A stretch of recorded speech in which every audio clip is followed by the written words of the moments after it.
Hi, everyone.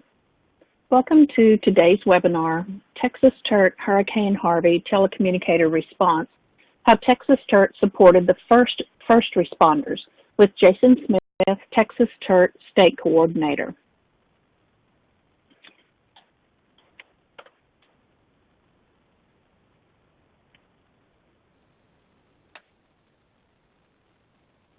This training is brought to you today by Commercial Electronics.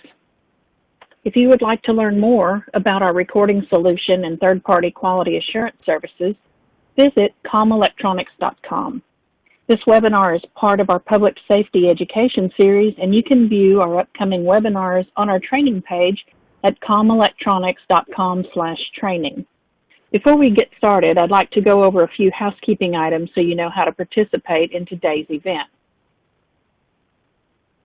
We've taken a screenshot of an example of the attendee interface. You should see something that looks like this on your own computer desktop.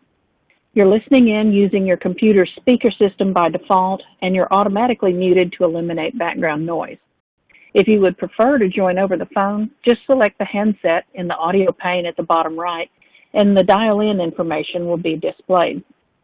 You will have the opportunity to submit questions about today's lesson by typing your questions into the Q&A pane of the control panel. You can send in your questions at any time, and we'll address them during the Q&A session at the end of the presentation. If you're like me, you'll forget, so the best time to send in your questions is when you think of them. Once you leave today's webinar, you'll receive a survey on the presentation. We'd appreciate it if you would complete that and let us know how Jason did, so we know whether to invite him back again or not. You'll also receive a follow-up email within 48 hours with a link to view a recording of today's webinar. For those wanting to report this training to their state certification or licensing agency, send an email to info@comelectronics.com. So let's get started. Our presenter today is Jason Smith, E&P. He's the 911 Operations Supervisor for the North Central Texas Regional Emergency Communications District. Jason has 20 years of public safety communications and holds his Master's Telecommunicator Certificate. Jason's been active in Texas TERT and a member since 2007. He was associated with the first TERT deployment following Hurricane Ike and served as the communications liaison during the Hurricane Isaac deployment.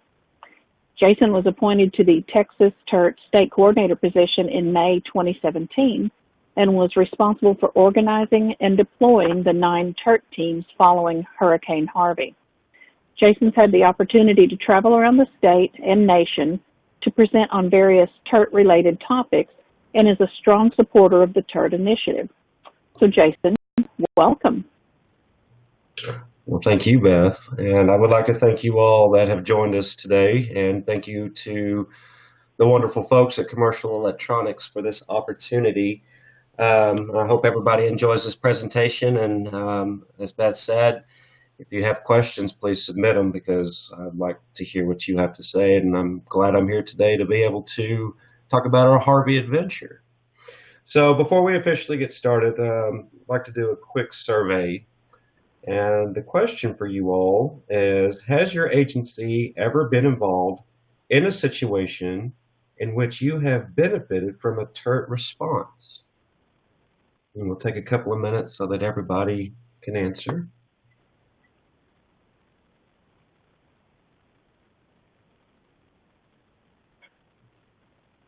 Okay, it looks like about 60%, a little over 60% have not. About 40% of them have. Okay, very good.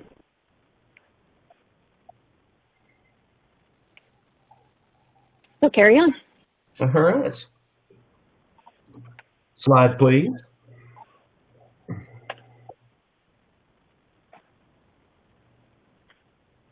I'm getting there. All right, thank you. So Hurricane Harvey was the third TERT deployment for Texas TERT. As Beth said in the intro, we deployed following Hurricane Ike in 2008 to the Houston-Galveston area. We sent 14 teams to 3 different locations to assist with PSAP or dispatch relief. In 2012, we assisted the state of Louisiana with Hurricane Isaac and sent a team of 8 to St. John the Baptist Parish Sheriff's Office to assist for close to 7 days. And then in 2017, we sent 9 teams to 5 cities in the Coastal Bend and Gulf Coast regional area of Texas. So when Hurricane Harvey first formed in the Gulf, predictions from the National Weather Service and the Hurricane Center had originally had Harvey predicted to be anywhere from a 1 to Category 2. We continued, as we were monitoring, as he was developing in the Gulf, we continued to see what exactly he was doing. About 5 days prior to what was going to be predicted as Harvey's landfall, notification to all active Texas TERT members was sent indicating that the possibility of TERT assistance would be needed. Nothing official had come from the state of Texas as far as from emergency management, but we wanted to be prepared in the event we got called upon. With the Texas TERT program, we have a Texas TERT advisory board, which consists of numerous members throughout the state that's associated with public safety communications.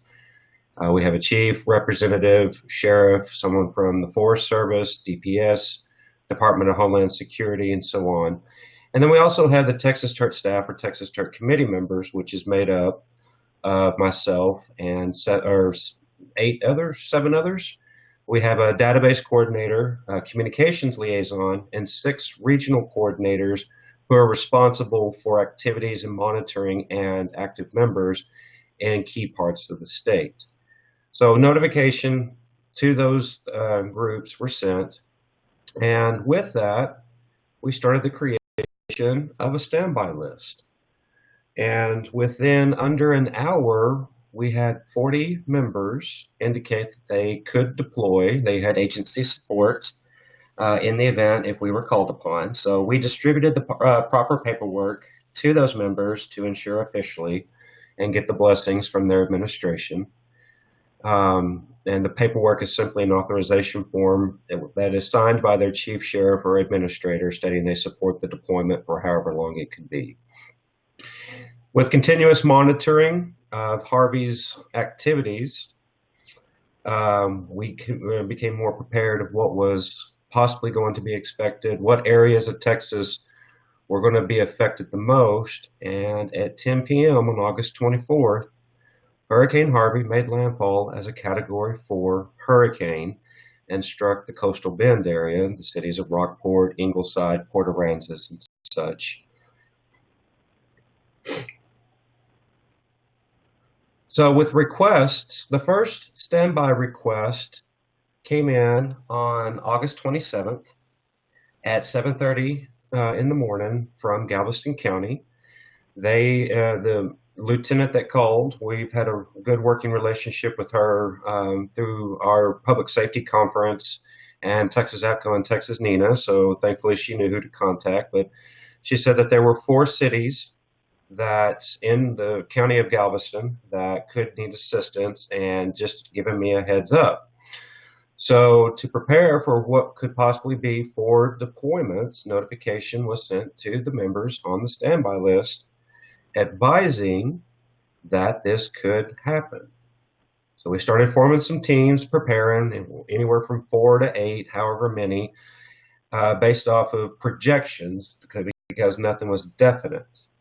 And then later that evening at around 5:30, a representative from the Commission on State Emergency Communications, also known as CSEC, reached out to me indicating that some of the PSAPs that were associated with the Coastal Bend Council of Governments 911 program were affected. And of course, that's the Coastal Bend area. That's where the eye of Harvey hit. That was one of the worst hit areas.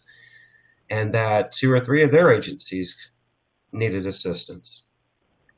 So after communicating with CSEC reps and the Coastal Bend COG reps, we advised them proper notification had to be sent through their emergency management coordinator to a local disaster center, and then officially to the state of operations, um, center, which is known as the SOC here in Texas. And then the first true request came in the next morning, August 28th at 6:30 for Rockport Public Safety Center.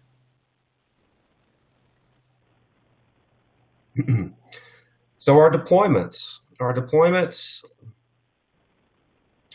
started on August 28th, 2017 and went through September 21st, 2017. There on your screen, you can see all the agencies that Texas TERT responded to. Grand total was 9, as Rockport and Ingleside requested 2 additional relief teams apiece. This was the first time that Texas TERT responded to more than 3 agencies, so this made history for us, and it proved that we could be of support in a true response program to multiple agencies that are affected by one disaster. I would like to give a shout out to all the Texas TERT members that if you're on this webinar and if you participated, we thank you from the bottom of our heart for your continuous supports towards the program, as you did make a difference during the deployments, and also any shout outs to those that deployed during Ike and Isaac. Next slide, please, Beth. So during deployments, in order for Texas TERT to activate what we call a STAR form or STAR request, a State of Texas Assistance Request form, must be submitted. It has to go through the proper channels, first starting at the local level from, it could be the communications manager, someone in administration, preferably emergency management, fill out the request. Working with those individuals, the communications supervisor can fill out the application to get Texas TERT assistance, which details everything that we need to know about the deployment, from location, how many staff members they have, access to the building, what exactly are you needing. In Texas, we're called 911 telecommunicators because we're cross-trained to do mostly police, fire, and EMS, but there are agencies throughout the state that have call takers, have dispatchers, have just fire dispatchers, have just EMS dispatchers. So we want a full list of what type of assistance or what type of request and what type of skill set do you need. And everybody always says, send me what you got, because they just experienced one of the worst things of their lives professionally. So they are needing as much assistance as possible. So we're able to always accommodate, and we always have, based off this application process. So with the formation of the team, we utilized the standby list, and it was first come, first served. Normally, we try to deploy from the closest regions that are not far from the affected area. But everybody that was in the south, east, and most of the central region, in some way, shape, or form, was affected by Harvey. So most of the requests, or most of the standby list, was generated from members in the North region and the Panhandle. So Panhandle is Amarillo and Lubbock, North is Dallas-Fort Worth, West is El Paso, Midland, Odessa, South is Corpus Christi, Victoria, down to McAllen, East is Houston, Galveston, Nacogdoches, and then Central is Austin and San Antonio areas, just to kind of, and Waco, just to kind of give you an idea of those. So most of the team members originally deployed from the North region. Again, we utilized the proper paperwork and authorization forms to make sure that everybody understood, their administration understood how long they were going to be deployed, when they were possibly going to return, but also to the fact that they could actually stay longer if they had to. And everybody understood. State MOU forms. So Texas Emergency TMAT is what it's called. Texas Assistance Team, Response Assistance Team, provided us with proper MOUs that members could fill out to ensure that all legal and liability issues were covered, indicating you're deploying under a state program. You have to sign this form. You understand your duties and responsibilities as far as being deployed, and everything. So we make sure that we always follow proper protocol, not just from the state level, but also through FEMA, because we do not deploy, Texas TERT does not deploy until a declaration of disaster has been declared and the federal government gets involved. We want to make sure we follow proper FEMA and NIM standards and training when we deploy. Communication with each team. We kept up with, the communications liaison is responsible for keeping up with each team on a daily basis. And then normally it's at shift change. Whatever that effective PSAP is working as far as shift, that is what our TERT members will work. So if they work 5A to 5P, 5P to 5A, that's when Texas TERT deployed members will work. So before or after shift change, the communications liaison will correspond with the team leaders to get a daily update, daily progress report, and that information is then distributed out to the Texas TERT Committee, the advisory board, and to the administrators of those deployed so that they can see what a difference their TERT members are making at the affected agency, and of course daily operations and daily duties, and to kind of get an idea of, okay, we're going from a chaotic situation to some form of normalcy throughout the course of 4 to 14 days, however they're deployed. We also keep up with expense tracking. Texas TERT is not responsible for any type of reimbursement, but we can provide, or we can assist with tracking expenses that members will then utilize to submit for reimbursement, whether it be from their administration or them themselves. But we keep up with all of that, and the state requires it too, as they provide those numbers not only to the state governor's office, but also to FEMA, so they can keep track of how much this particular disaster is costing per se. Supplies for deployments. All TERT members that go through the proper training are required to self-accommodate themselves as far as packing food, etc., for the first 72 hours of deployment. Because during the first 72 hours, it's chaotic, it's hectic. Requesting agencies are not required to provide us accommodations because we want them to focus on the recovery process instead of worrying where we can sleep and what we'll be eating. So if we can collect supplies prior to going down, which we were very fortunate as far as my #1 district was, we were able to provide TERT members with air mattresses and gas cans and any other type of supply needed, because not only did it benefit them, but if accommodations were met and it was going to be a particular room where a relief team would be sleeping as well, they could just simply leave those supplies for the incoming team. And they would have a nice air mattress to sleep on, whether it be on the ground, outside, in a tent, or in a hospital room. We've slept anywhere and everywhere when it comes to deployments, so we know how to accommodate ourselves. But during deployments, you will be, for those that have been a part of a TERT deployment, probably have noticed just how much outpour and support that the jurisdiction, the citizens of an area become. We're talking donations of food, donations of water, anything and everything to help the first responders. So it's not just Texas TERT that is providing these supplies, but also an outpour from the community as well. So it's a wonder. I mean, even in the most difficult and disastrous of times, the true support for everybody involved is truly a blessing and overwhelming. Next slide, please, Beth. So with our post-deployment, and the pictures that you're seeing throughout the presentation, these are actual members that responded to Harvey. This group right here, I believe, was team number 6, and they deployed from Williamson County, which is in Georgetown, just north of Austin. During the post-deployment of a TERT deployment, we start the reimbursement process.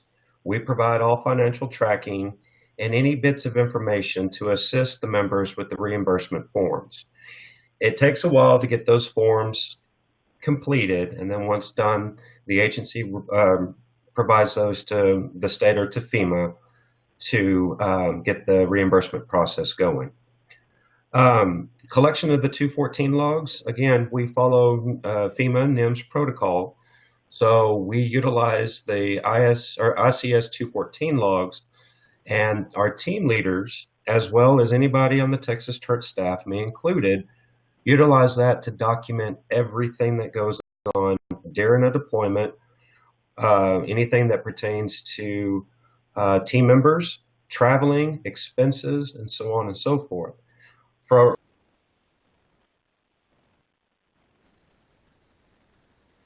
request, how long the deployment, anything that happens from our part of the deployment, because all of this eventually goes into what we call an after action report.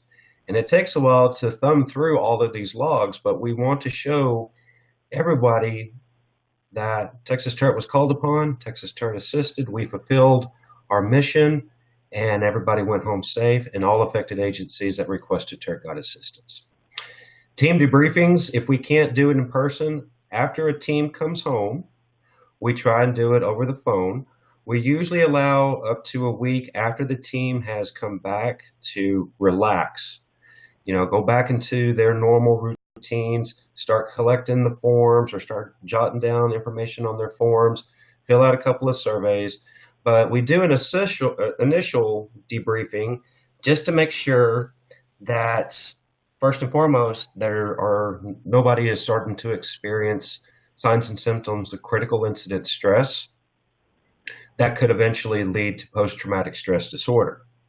So we make sure everybody's okay. We do a debriefing, and then a week after the team comes home, we try to do again either an in-person or as many people in person, and then conference call with that team. Okay, what went right? What went wrong? What can we do to improve quality of training? What can we do to improve the quality of the program? And everybody has the opportunity to discuss their experience, and notes are taken down, and that all goes into a mitigation report. And then we also follow up with the requesting agencies. After a team has returned home, we'll follow up with that requesting agency. Hey, is everything good? Are y'all officially done? Could there possibly be the need for TERT assistance further down the road? And we just make sure they're okay and everything was good and they're getting back up on their feet. All right, Beth, next slide, please. So the after action report. It is comprised of the 214 logs from myself, the communications liaison, the team leaders, and then of course testimonies from team members. That is a little clip from the Harvey deployments after action report, and I'm more than willing to share with anybody that wants to see it. It shows our operation summary, where we deployed, who deployed where, what our main goal and mission was, and when we came home, and what mitigation steps are we going to take to improve the quality of the program. We also, 45 days after the last deployment team comes home, we host an after action conference at a particular location. Team members, team leaders, anybody associated with Texas TERT, the agencies that deployed, the agencies that received assistance are all invited, and we come into one big room, share our experiences, and go over this after action report. And from there, we take suggestions from everybody on what we can do to improve the quality of the program. And one thing that I'll get to later in this presentation that was a mitigation request was the development of a new database that features an app. Of course, they always say there's an app for that. Well, Texas TERT is getting an app, and I'm very excited to talk about that here shortly. All right, Beth, next slide, please. So, mitigation. So these are the hot topics that came from mitigation of the conference, or from the after action conference. Involvement with the Department of Public Safety, DPS, and Emergency Management, TMAT, Texas Emergency Management Assistance Team. That's a team that was developed within recent years whose sole purpose is to ensure that all response teams, whether it be from Texas TERT, DPS, so on and so forth, follow protocol and ensure that any and all support is provided from any level, whether it be from emergency management, public safety, veterinaries, hospitals, shelters, so on and so forth. Critical incident stress management training and the development of regional teams. One of the prerequisite classes, it's not recommended, but a prerequisite class to become a Texas TERT member is CISM or CISM training. It is a 24-hour-long training class that reviews the signs and symptoms of critical incident stress, post-traumatic stress disorder, what methods can be applied to assist. It's basically a peer assistance, peer support type training program.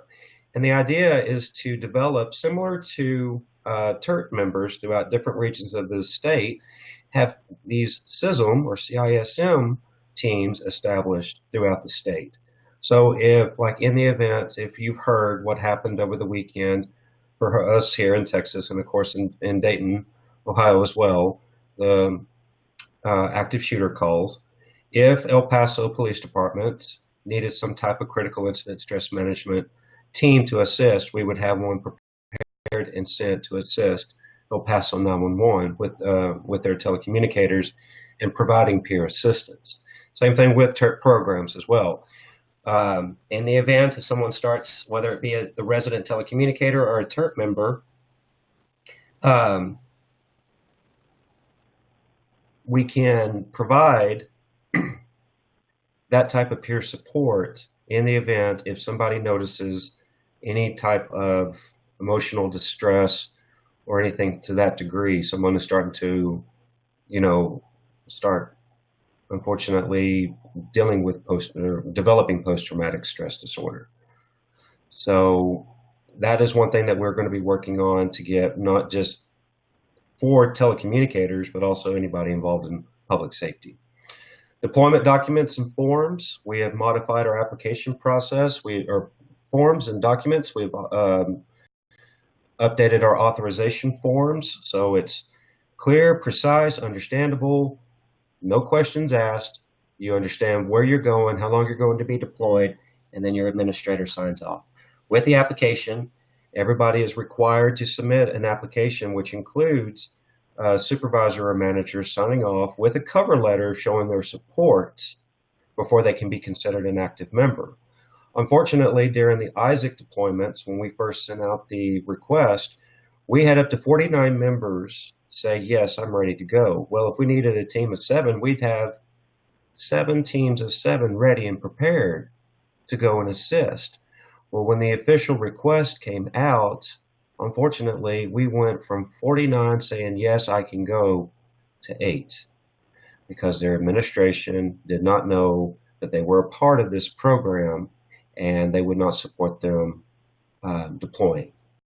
So with public education and the ability to go out and present at conferences, talking to chiefs and sheriffs, administrators, and implementing this application process, somebody now knows at that person's agency or PSAP that they are joining this program.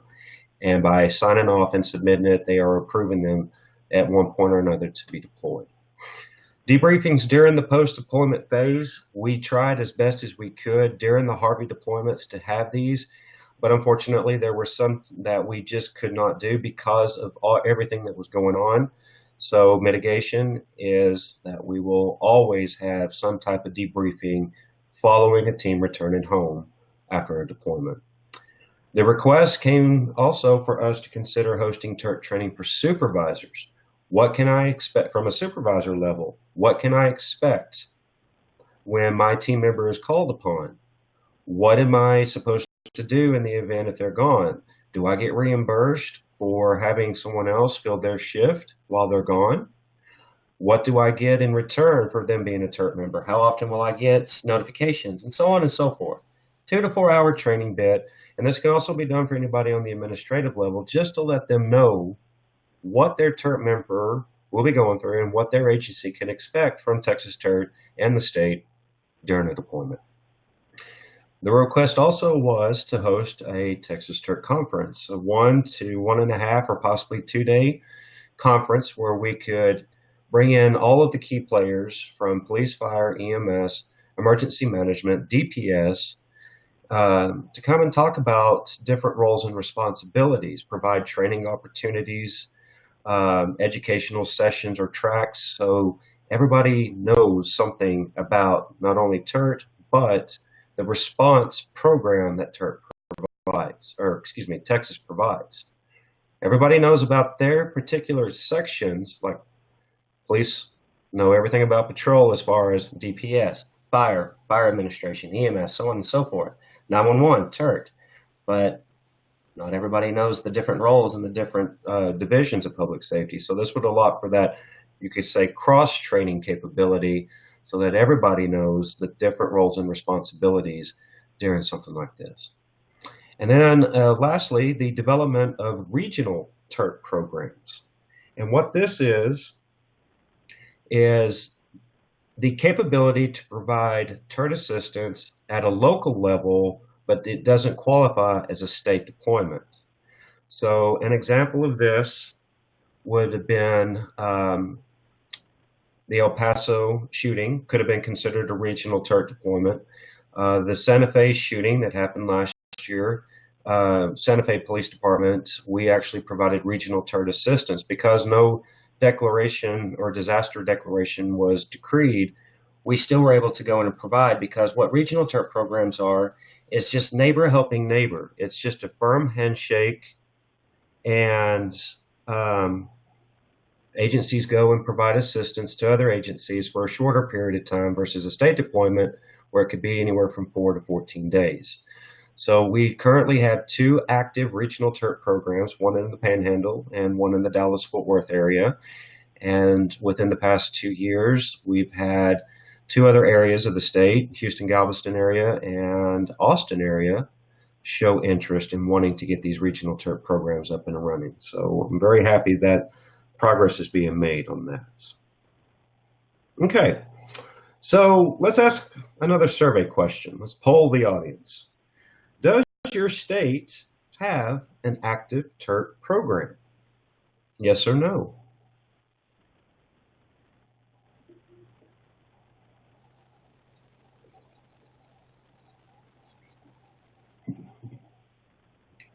Looks like most of them do. Jason, we've got about 78% say that their state does have an active TERT program. Excellent. That's good. That is very good.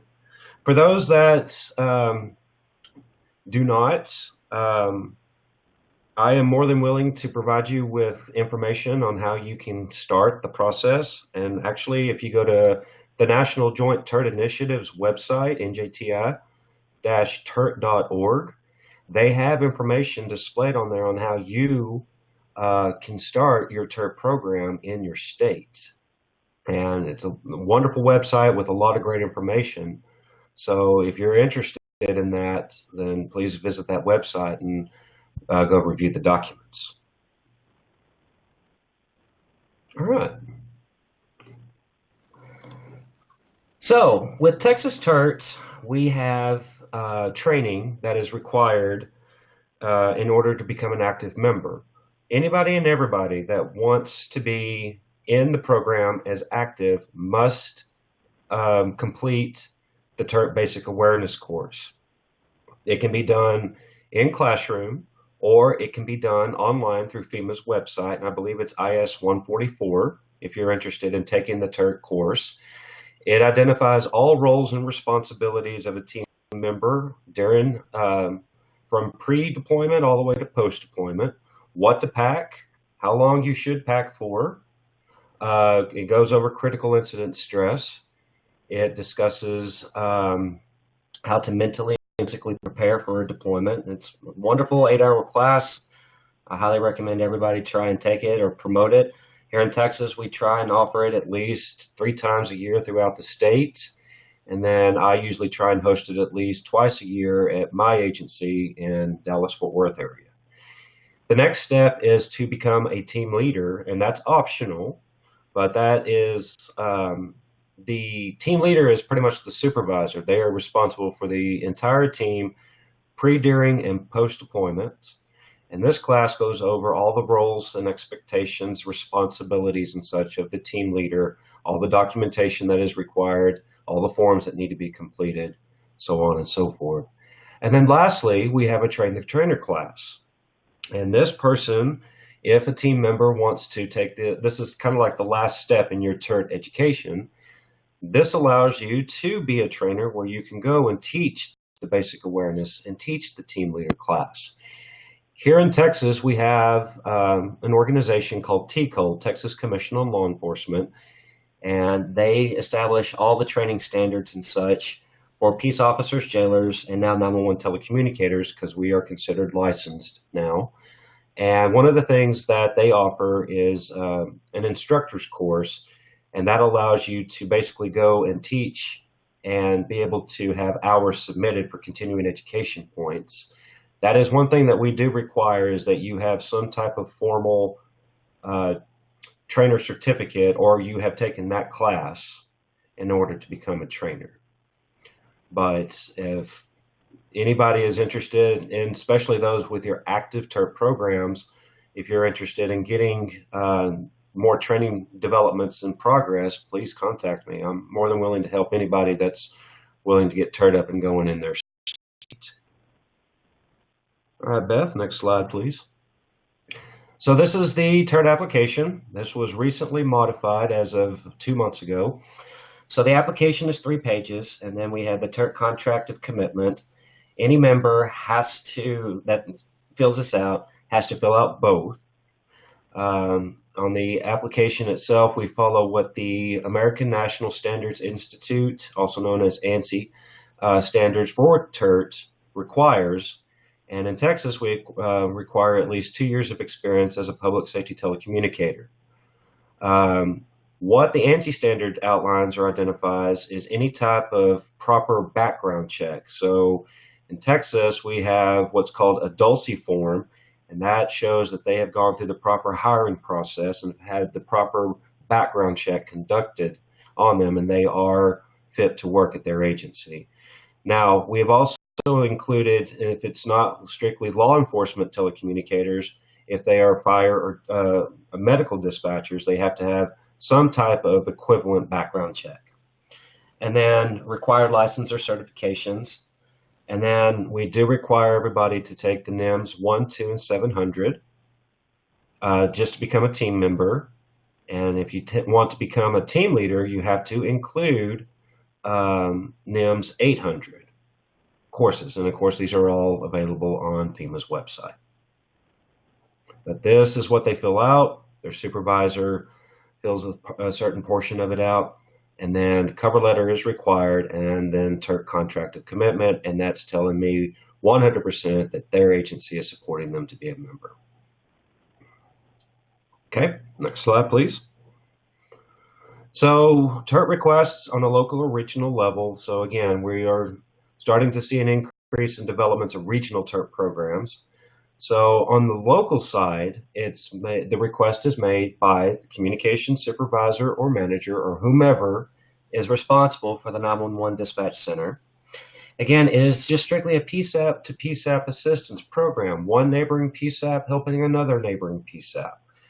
There is no formal MOU. It's simply what we call a handshake of delivery. The agency says, I need 3 people. This surrounding agency or agencies can say, I have 2, I have 1. What kind of CAD system do you have? What's your 911 system? What kind of radio? I have this, this, and this. And I only need them for 4 hours. Okay, cool. I'm on my way. There's no reimbursement. It's just, again, strictly neighbor helping neighbor. Next slide, please, Beth. Now, as far as on the state, this is different. This is where reimbursement comes into play. This is because FEMA has now gotten involved, and it starts at the local level. The request is made by the emergency management individual. It can be a coordinator, a team member, so on and so forth. They, working with the communications supervisor, fill out the proper forms. If it's for TERT, they fill out the TERT application for request, and then anything that they need from the state. Then it is submitted to the district disaster chair, also known as the DDC. That person will then process what they need to on their side, and then they send it to the State Operations Center to get the State of Texas Assistance Request Form processed. Texas TERT will not, again, respond until the STAR form has been approved and an authorization number has been provided. Once it's processed, again, through the DDC, it goes to the SOC, final approval, and then from there it comes to me. Now, with my good friends at DPS, I've got a good rapport with them. They will give me a heads up if they see something at the DDC side or as it's processing through the State Operations Center.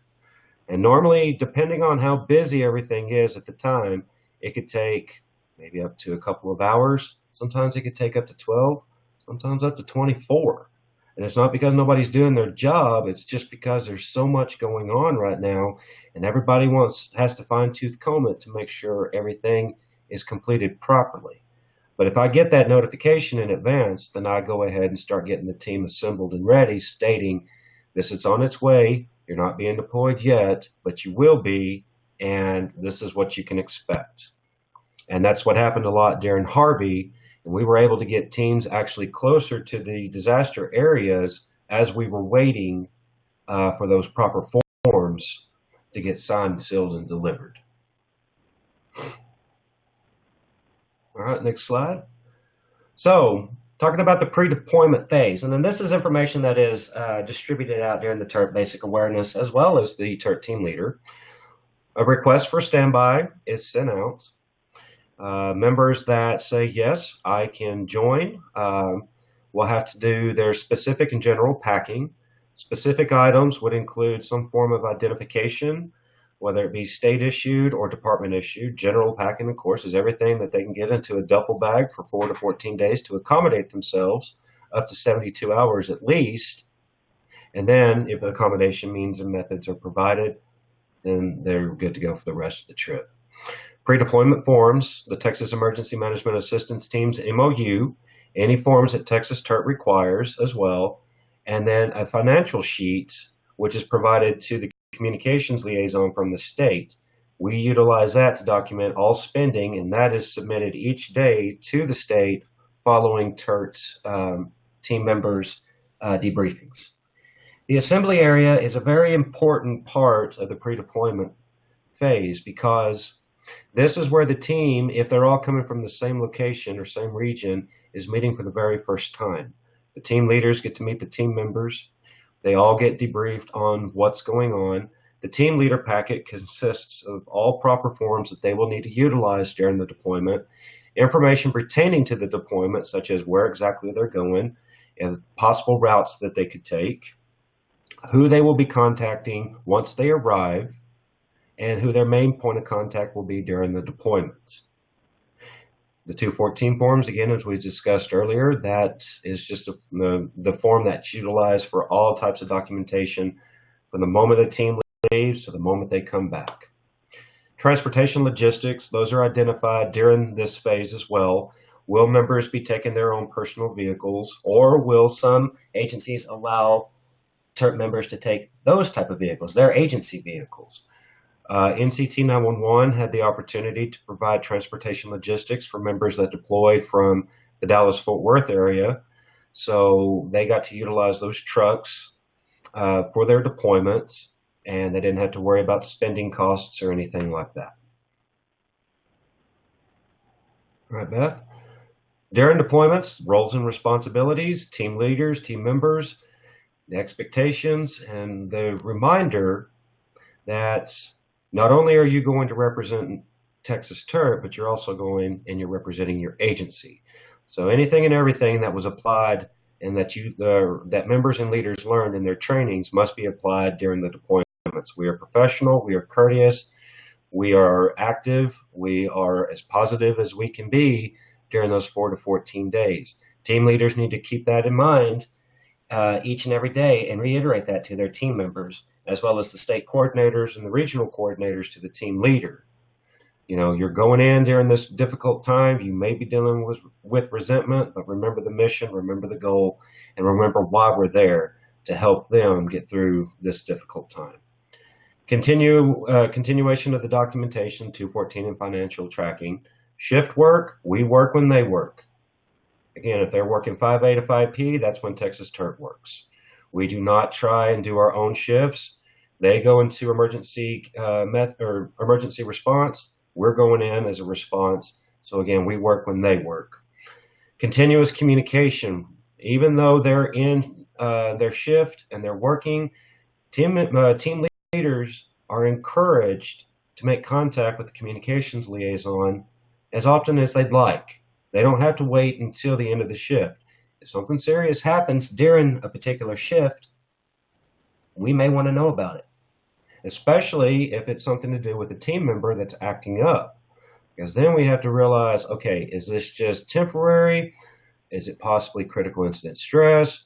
Or do they possibly need to come home? Are they affecting the deployments? Are they being a burden versus a blessing? So that constant communication ensures that we are aware of what's happening with the teams, and then we can provide that to the advisory board, to the Texas TERT committee, and to their administrators so they know what's going on. So during the post-deployment, again, the team debriefings, we try and do it as soon as they get back, but we definitely will host one to talk about the overall experience a week after they get home.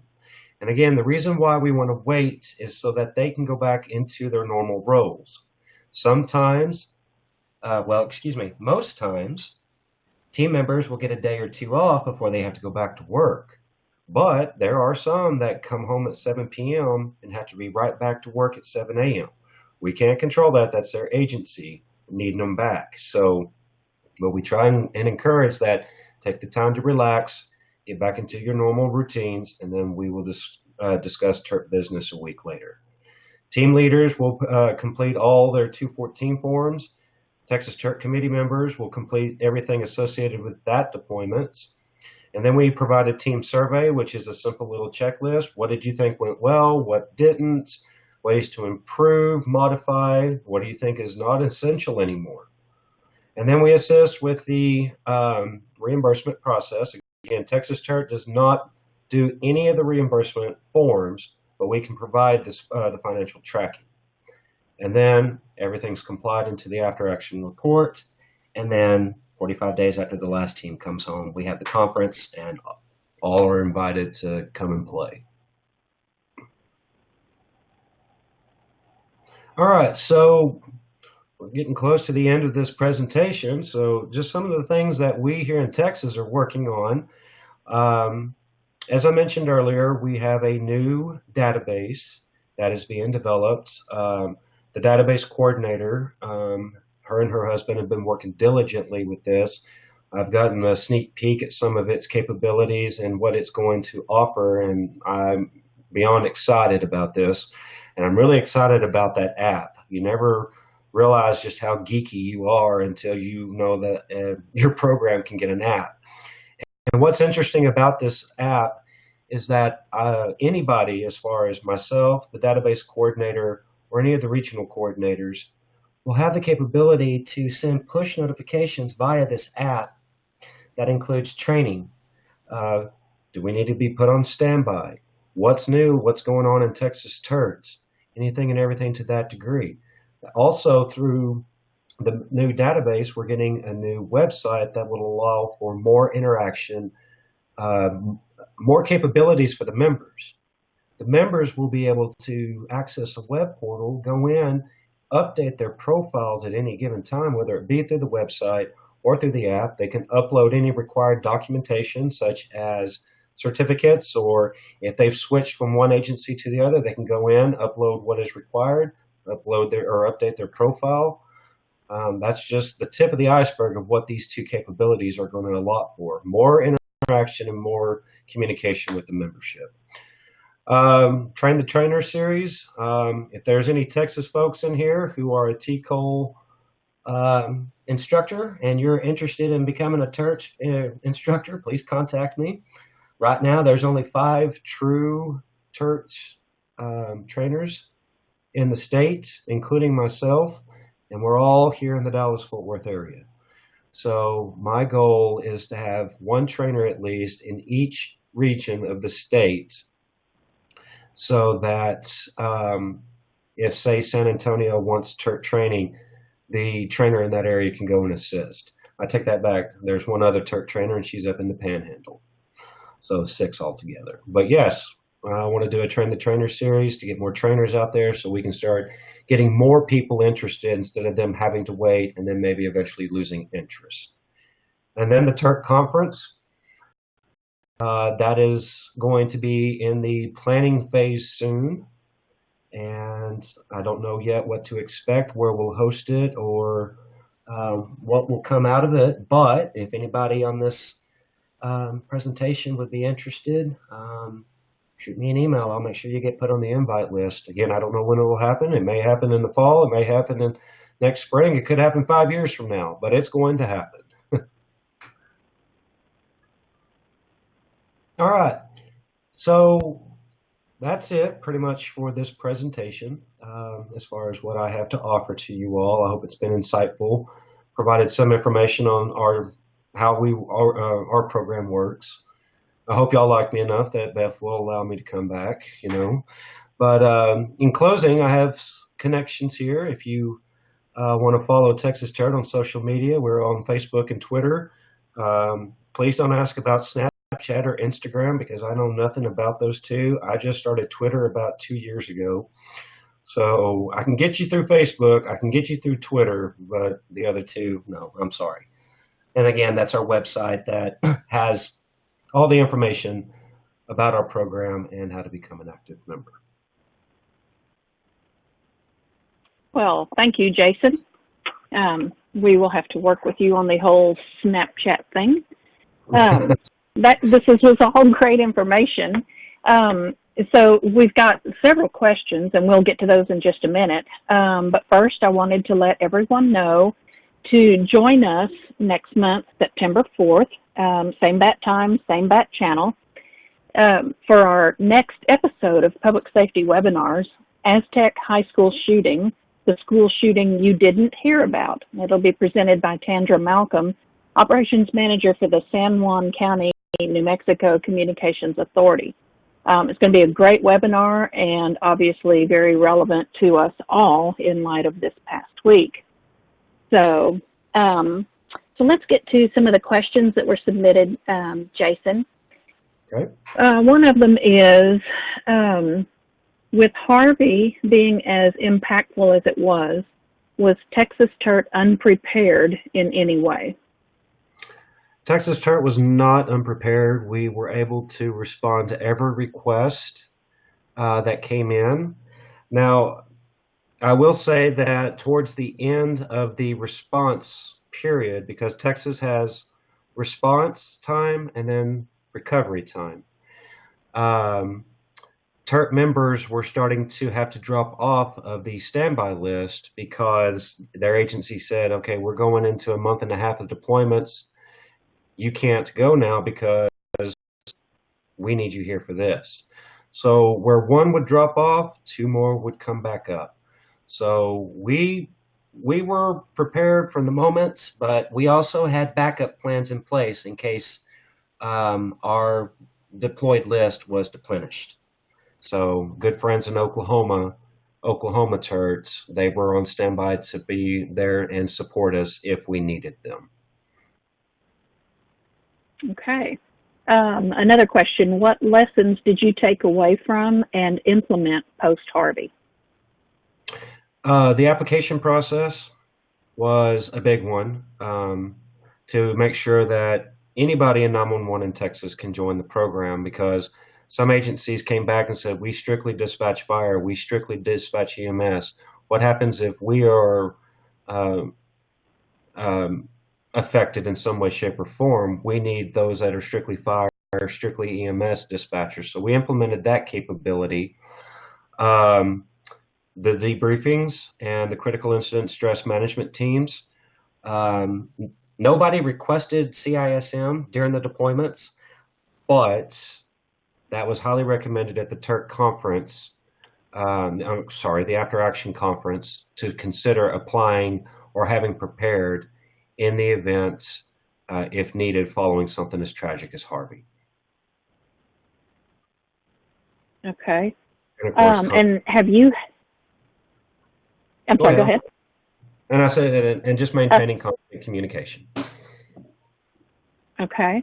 And then have you had to send anyone home from a deployment for their behavior? No. Texas is not. Okay. Okay. And is 14 days the maximum amount of time that you could expect to be deployed? Yes, especially if you're deployed out of state, because 14 days, according to FEMA, in an out-of-state deployment is the minimum. You could be deployed up to 28 days if it's out of state. But in Texas, 4 is the minimum, up to 14 is the maximum. Okay. And then when you say that the ones deployed have to bring supplies for 72 hours, what exactly do they have to bring with them for that 72 hours? Are they expected to bring their own food for 72 hours or what?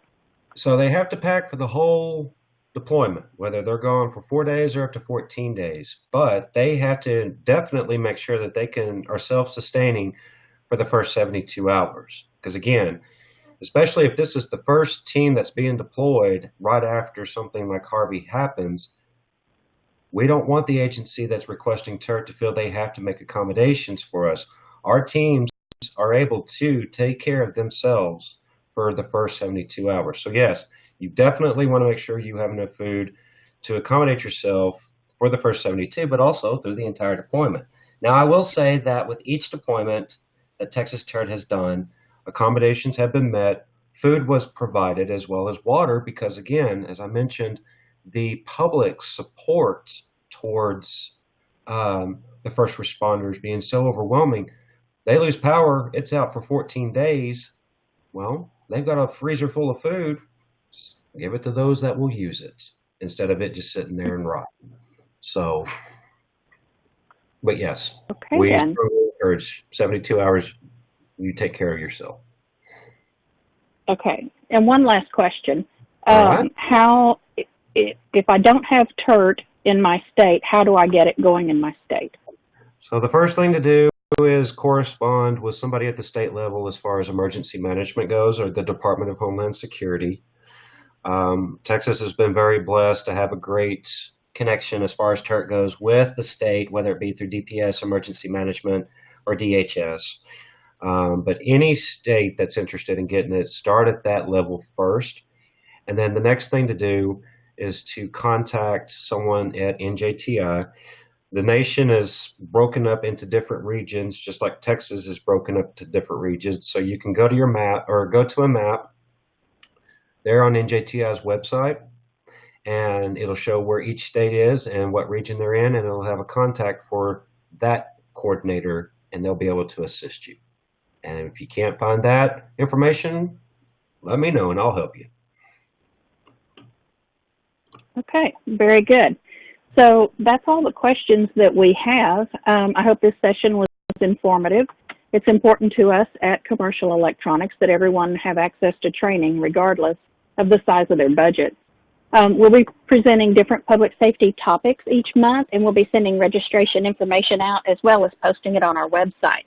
And remember, if you need the information on today's lessons for CEUs, send an email to info@comelectronics.com. And thank you for joining us. This presentation has been made possible by Commercial Electronics, provider of public safety solutions, including Higher Ground NG 911 recording, CQIP third-party quality assurance program, and Carbine 911 next generation call handling platform. Have a great day.